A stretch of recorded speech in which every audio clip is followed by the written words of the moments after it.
Let me say first off that this is a court of inquiry. It's not an adversarial court. It's a nonprofit educational event. And with enormous energy and intelligence, all of us have been brought together to try to bring out some of the aspects. So if I may, I have prepared an overview statement based on my work these many past weeks. And I want to just say that as a parent and as a patriot, I'm absolutely outraged by what we're allowing to happen to our children. Humanity is judged on how you treat the weakest member of the society. Let me say that although pedophilia, which says child love, has nothing to do with the abuse of children, these children are not just kidnapped and in some cases bred by families as a cash crop. We have people in the United States of America that breed children in order to sell them.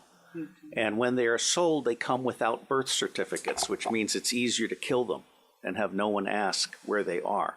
We're also importing children by the plane load. Again, children who have no documentation. It's not just child slavery or child sex abuse. It's also child torture because you have adrenalized blood. You have the whole blood drinking ceremony of the satanic world.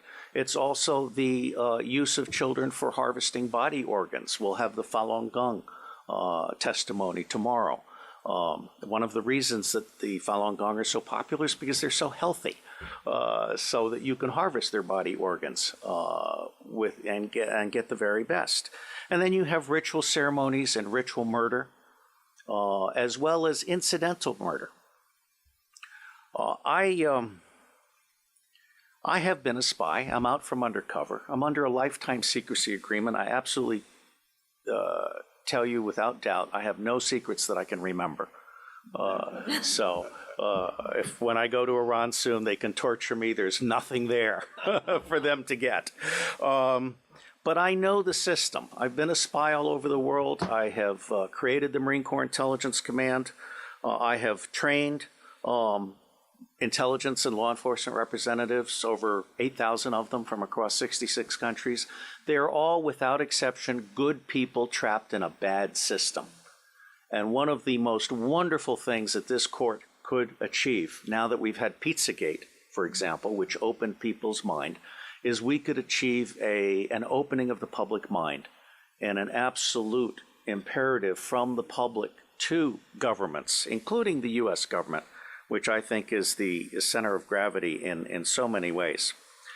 I have found in my research and preparation for this court and all of the work that will follow that most organizations that end up being used to prey on children, Oxfam is a recent example, all of the United Nations organizations, the Boy Scouts of America, all of the child services agencies across the United States of America, they did not start out as organizations to prey on children, but they attract pedophiles.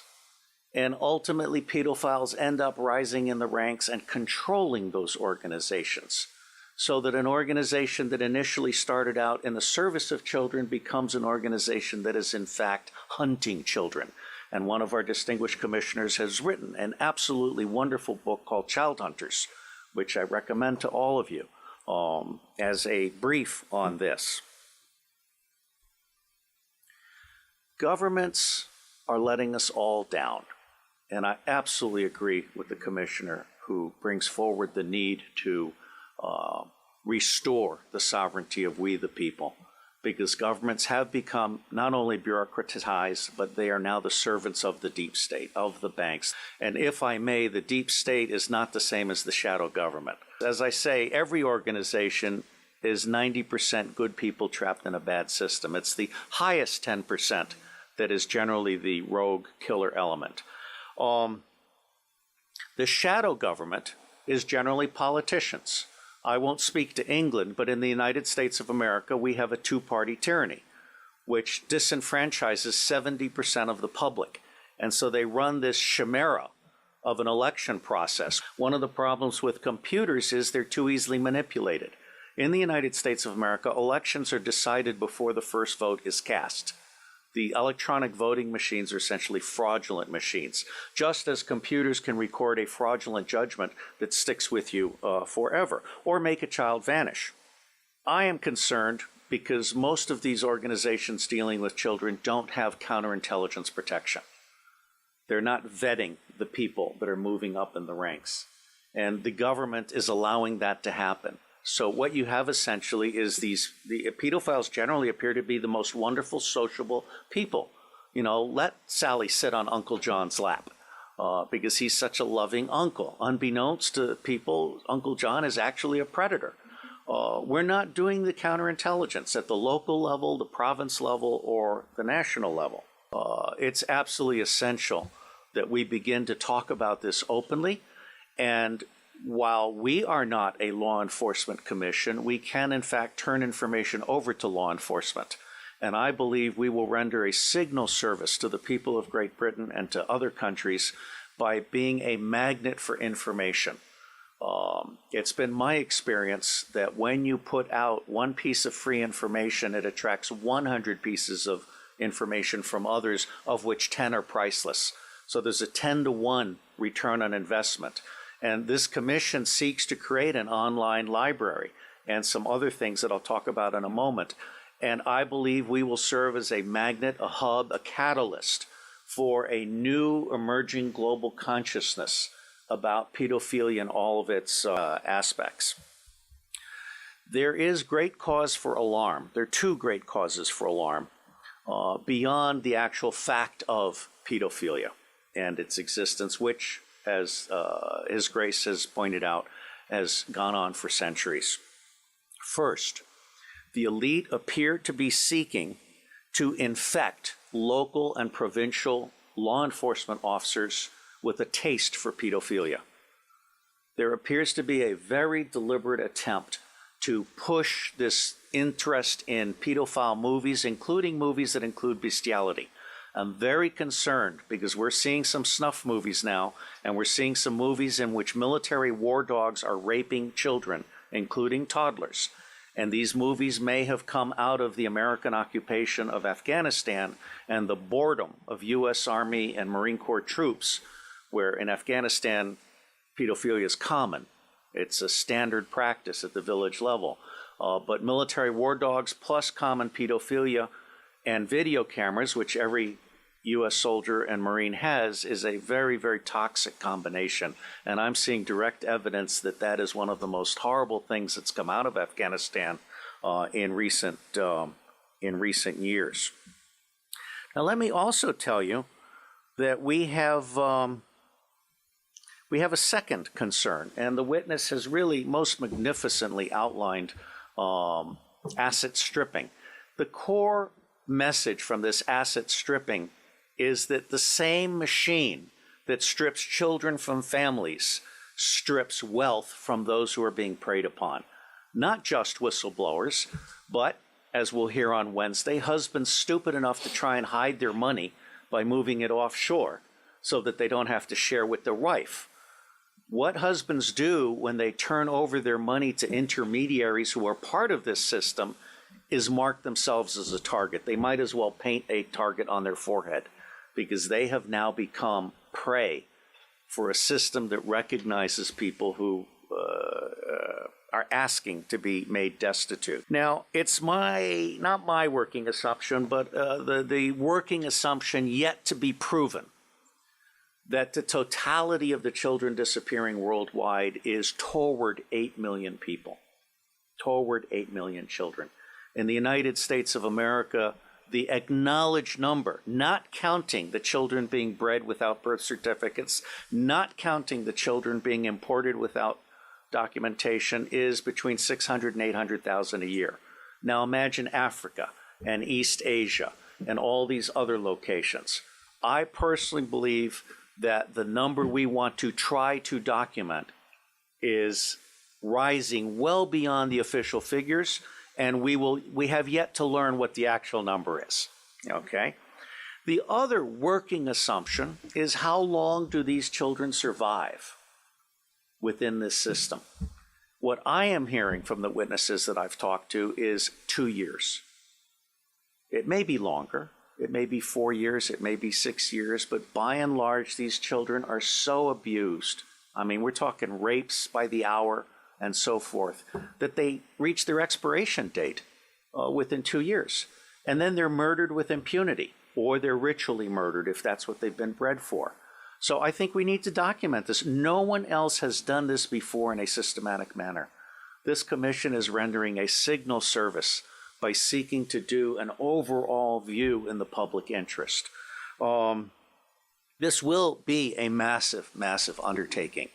And while the preliminary attempt is to do a 6-month to 9-month endeavor, subject to funding availability and the availability of witnesses and also prisoners, there are a number of prisoners who can be debriefed, who, when properly debriefed by specialists, can really give a deeper understanding that has not been achieved by existing law enforcement and other agencies, because they simply treat these people when they catch them, in those rare instances when they catch them, as disposable goods to be thrown into prison and forgotten about. And tomorrow we will have some expert testimony from one of our commissioners who can speak to this far, far better than I. William Binney is my counterpart. He is for NSA what I am to CIA, which is to say, he is saying, as I am saying, that we can delete 70% of our respective organizations and put the other 30% to work. But Binney is also the author of Thin Thread, which is a way of doing deep discovery in unstructured databases and the internet. And so he is prepared to actually help us do pedophilia tracking worldwide. And one of the things that the other technical commission, Stephen Arnold, is very good at is de-anonymizing the internet. This includes every image having a fingerprint. So you can take an image of a child being abused, and you can track that image through the dark web. So there are resources that we can bring to bear in support of this commission's mission. My favorite technical commission is Arno Reuser from the Netherlands, who is a master librarian. He is so good that when the Dutch intelligence community realized it didn't know enough about the world, they recruited him to create the Open Source Intelligence Center for Dutch intelligence. And as with the endeavors that I helped create in the United States, and in fact for Scotland Yard, very quickly people found out that they could get 40 to 60% of what they knew very cheaply using open sources of information. That's not what government intelligence agencies do today. They want to spend as much money as possible in the riskiest way possible on the most expensive way possible. They're not actually there to do decision support or answer questions. So I believe that Arno Reuser is capable of creating the world's first digital library on pedophilia. And this would be a multilingual library to include local dialects. And it would be a library that would then end up being what we call a magnet for walk-ins. We want to have a very professional ingestion system so that people can volunteer to provide expert witness to the thing, or they can volunteer to offer up their papers. There are a number of pedophiles now who are actually ready to turn over their diaries. All right, so I think we're actually doing something really, really huge. My final comment. The center of gravity for taking down the deep state. Pedophilia is both the induction glue. Pedophilia is how the deep state recruits and controls people. It is also the Achilles heel of the deep state. I believe that once the public realizes that the government is not protecting their children at a scale of vulnerability that we can articulate, then everything else about the government is called into question. All right? So for me, this is a truly righteous endeavor. And I will end by saying that as much good as it might do to get the British angry, for me, the center of gravity for change is the American public. Because if you can get the American public angry, we will stop supporting dictators overseas. We will close all of our military bases overseas. I am on record as a former CIA operations officer as saying that our 1,000 bases overseas are not there for national defense. They're there to serve as lily pads for the smuggling of guns, gold, cash, drugs, and small children. So let me say I am proud to be in your company, and I believe that no matter what we do or do not do, it is going to make a difference. God bless you all.